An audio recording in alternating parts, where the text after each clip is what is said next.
112-pound championship match is brought to you by Top Gun Freestyle Team, Illinois' #1 freestyle club. It's great to be in the finals, have a little unfinished business from last year. Lost in double overtime. Picture in my room about it when I was walking off the mat crying last year. I felt like awful after that. Don't want to feel like that ever again. So my strategy is this year I'm going to go out there. It's going to be in the back of my head the whole time. And I'm just going to go out there and wrestle how I can. I don't care what anyone else does. It's going to be amazing. I've been wanting to do this since I was little. This is what it's all about. Limit Ramos's takedowns and try to turn it on the mat. Go-to moves are my power double and my tilts.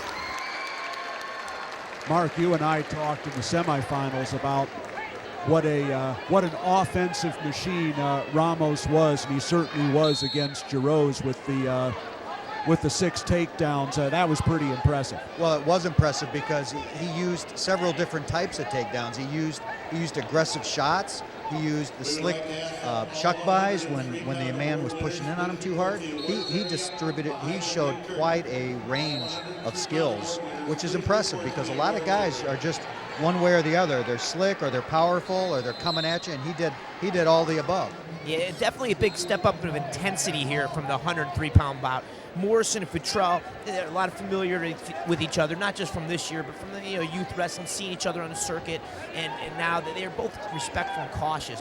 I know they both have more offense from that in them, and here Ramos is really stepping up the pace. Well, this is our second match in a row with a #1 and a #2 ranked wrestler going at each other, and these guys are both sophomores. They're going to see a lot of each other over the next couple of years. And we are 1:20 into the first period of our 112-pound championship match, and a stall warning here against Adam Sheley of Geneseo. Tony Ramos of Glenbard North, ranked #1 in the country at 112, got the first takedown, and takedown #2. And well, the coaches are going to hope that the refs wave that off. Sheley got popped in the mouth pretty hard by Ramos's head on the way in.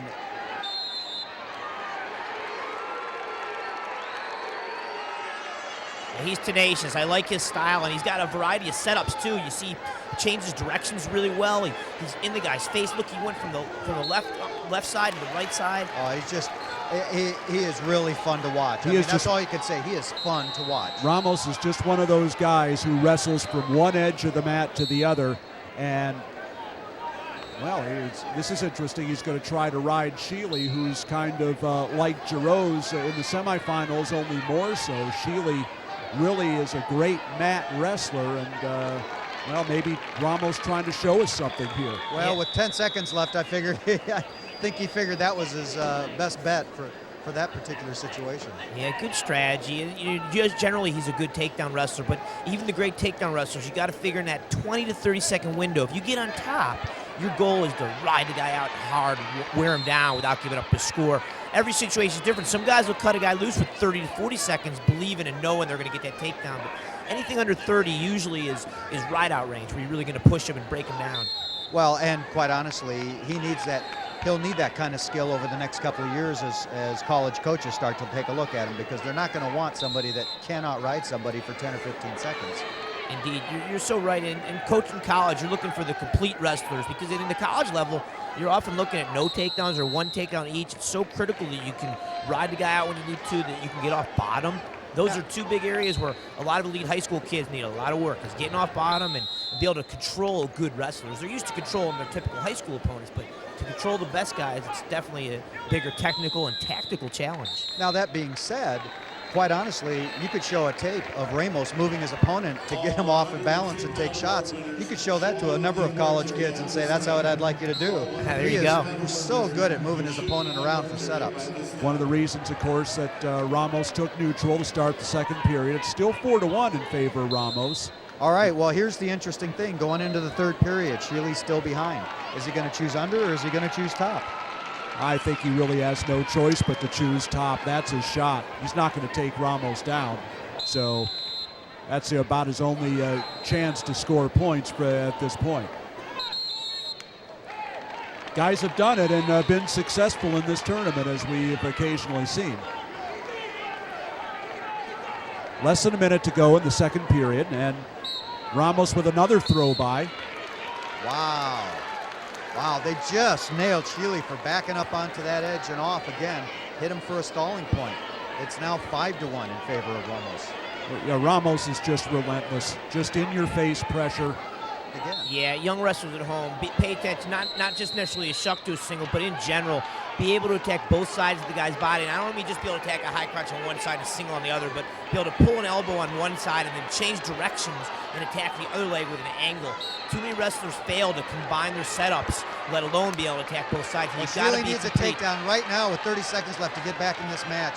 He desperately needs this two-pointer. It looks like Ramos is countering it.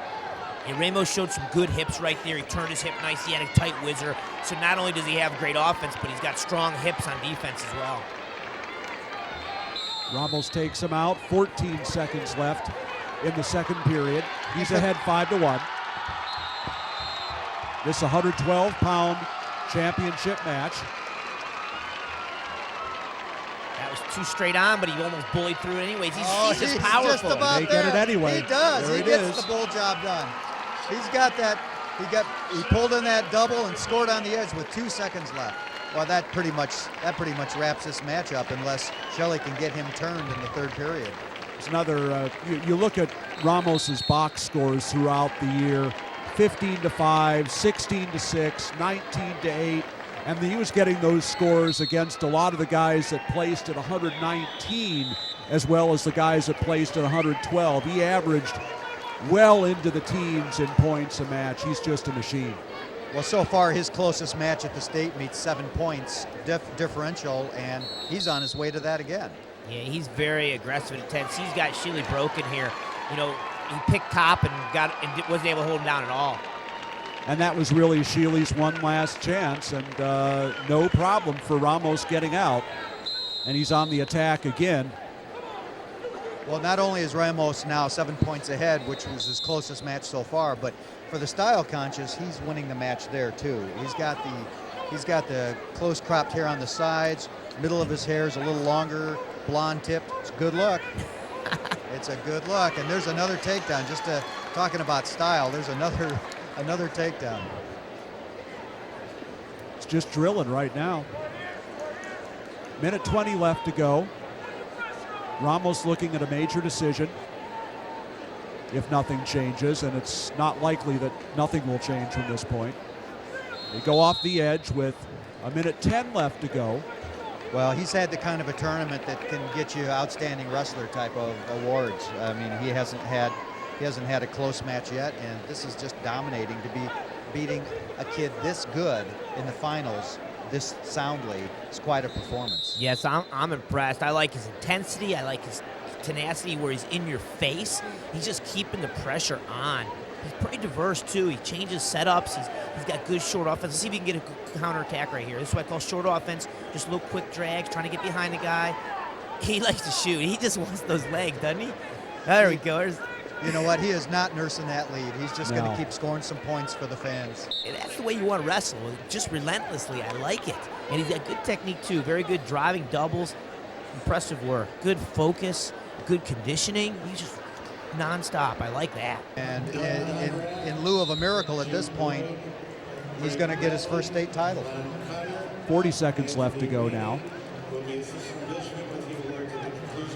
This is a 112-pound state final, and Tony Ramos of Glenbard North is putting on a clinic.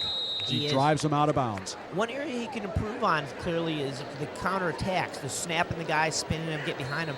Every time Sheley takes a medium shot, Ramos doesn't really go behind him. He just he's not going to get that. He thought about it. We almost had that miracle we were talking about. It was Ramos shot in, and Sheley just about had a counter headlock, but Ramos avoided it at the last second. Yeah, Sheley's just playing exhausted, too. Ramos does a nice job, good diversity of offense. We heard a nice whoa out of the crowd because it was just about there, but not quite. Nice And that'll job. do it.